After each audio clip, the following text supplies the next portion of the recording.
CityDon'tSleepEntertainment.com. I want to talk about all these people out here nowadays that play victim when there's real victims. You understand? There's real predators out there getting away with preying on women and children and all these fucking horrible situations. And y'all that are playing victim and acting like, oh, he was a predator.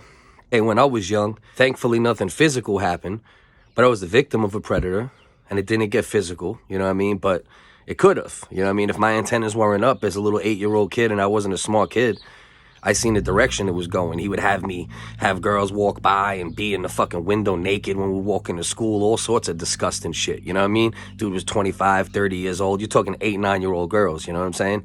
That is a predator. So for all you females out there that sit there and play victim when you're not victim, you're actually hurting real victims.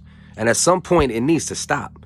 You need to really, I understand, like, men got away with things for a long time and, you know, there needs to be a correction.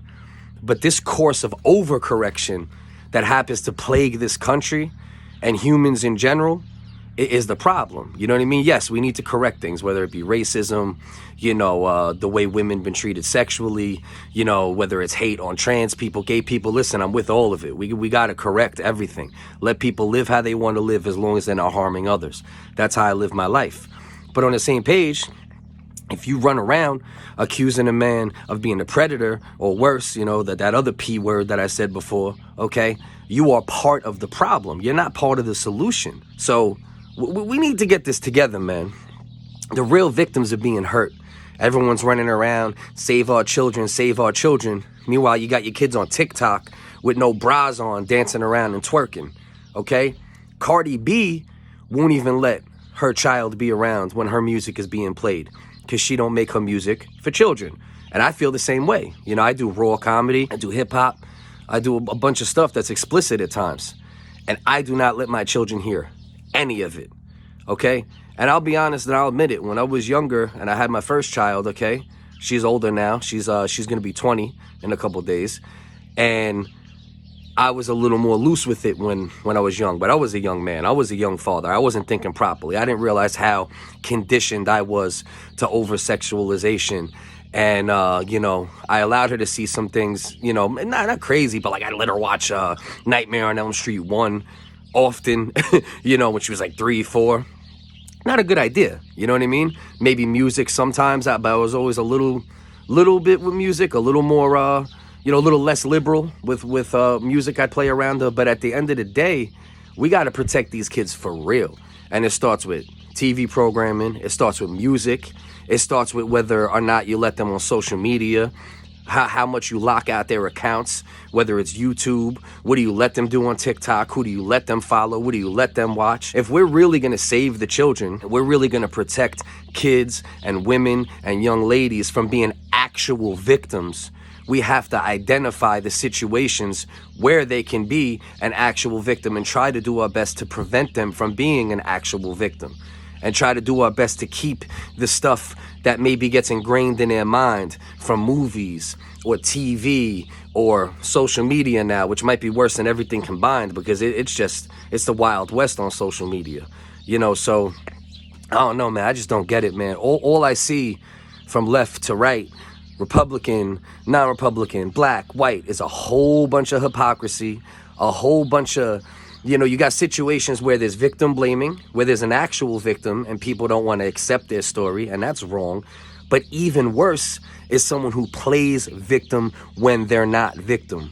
You should be ashamed of yourself if you play victim when you're not victim, okay? Because a lot of the times what happens is people have situations where they were a victim at some point in their past, okay? Whether it was something major, something physical, something sexual, whatever it might have been.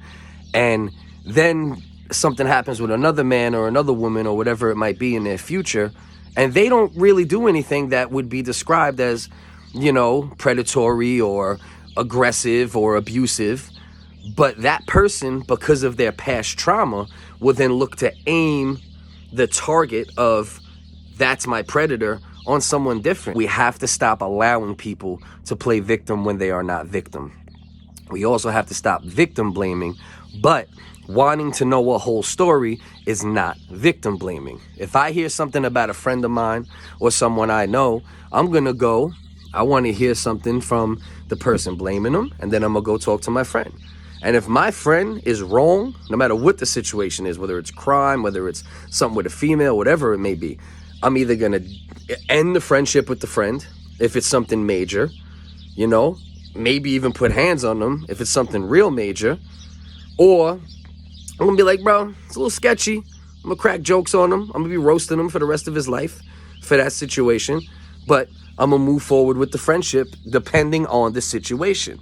The problem nowadays in this world, on social media, in life, and it's always been the case, but now it's exacerbated by social media, is people say things, and instead of going to the source and saying, you know what, I heard this about this person, let me also get this person's side of the story, they automatically believe all women. And that's not the way to do it. You know, we need to start analyzing all these situations and all these things that plague America and plague the world, and really look at everything case by case. Whether it's a police shooting, whether it's something physical, whether it's a crime, whether it's, God forbid, the worst case scenario, you know, what I started talking about earlier in this conversation, okay? And look at them case by case and analyze them. Don't believe all women.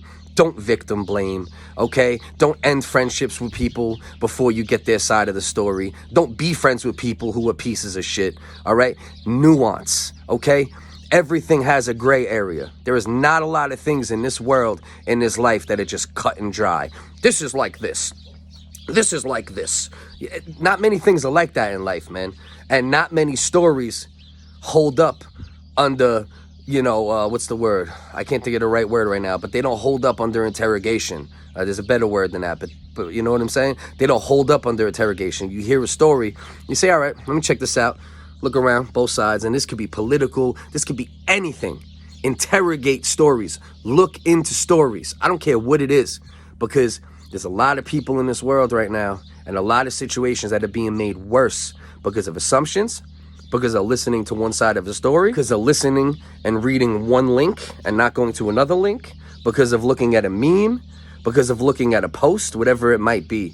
Interrogate to find the truth, okay? Research to find the truth, because right now nobody's trying to find the truth anymore, okay?